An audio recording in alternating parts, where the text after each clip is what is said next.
የጣዖት ጠበቃ ሆነ እኮ። ይሄን የራሴ ያስተማርኩትን ትምህርት እዚህ ጋር ላምጣው። ልድገምልህ ዛሬ ስማው፣ መክተፊያውን ዛሬም አሰማለሁ።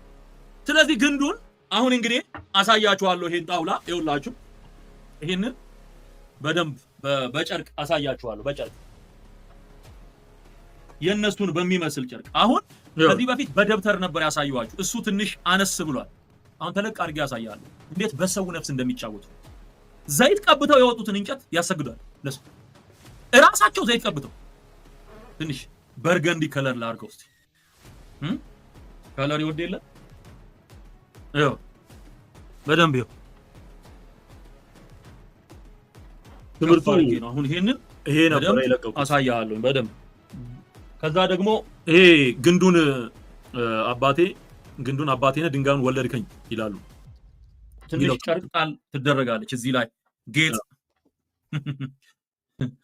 እማማ ጌጡ። ይኸው ታቦት ይሄ ነው እንግዲህ ታቦት የሚሉት ጣውላ እንጨት ይሄ ነው። ይኸው ታቦት የሚሉት ጉድ። አሁን እኔው ራሴ ሳለብሰው እንዲህ ነው። አንዴ ገብርኤልን አንዴ ማርያምን እያሉ ሲያሸክሙኝ ነው የኖሩት ወንድሜ። አሁን ይኸውልህ እችን ተመልከት። አሁን እንዲች አድርገው ይኸው ለዚች አድርገው ደግሞ እዚች ጋር እንትን አለች አየህ፣ ትንሽ ዘርፍ ምናምን አላት። ይኸው እንዲች አድርገው ይወጣሉ ማለት ይኸው። እስቲ አቅ የምታየው ምን አለ ህዝባችን አደብ ቢገዛ ምን አለ። ይኸው እንደዚህ አድርገው ይወጣል። ይኸው ጣውላው ነው ጣውላው። ከዛችን እንዲች አድርገው ይሸከማሉ ማለት ከውስጥ ነው የሚታየው። ቁረጥና አሳየው። በቃ ታቦት የሚባለው ምን እንደሆነ ቆርጠህ በደንብ አሳይ ለኦርቶዶክሳውያን። ይሄንኑ ጣውላ ነው በቃ። ውስጡ ያለውን ደግሞ አሳያለሁ። መክተፊያ ነው ያደረኩት። በቃ አምላክ ነው ይሄ። ሀውካም ለዚህ የምትሰግደው እንዴት ነው? ለዚህ የሚሰገደው እንዴት ነው? ራሳቸው ላዘጋጁት እንጨት የሚሰግዱት። ተክለ ሃይማኖት ታቦት ተብሎ ተጠርቶ አባቴ ተክለ ሃይማኖት ወጣ እልል በል ሲባል ይሄ እኮ ጥንቆላ እኮ ነው፣ ግልጽ ጥንቆላ። ምድሪቱን ያስረገመ የአጋንንት አምልኮ ማለት ይሄ በቃ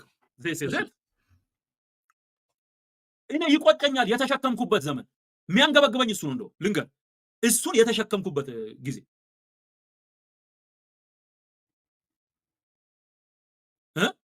ያዶለዱማል። ደግሞ ይኸው በተሸከምከው ቁጥር እግዚአብሔር ካልረዳህና ካልወጣ በቃ ይኸው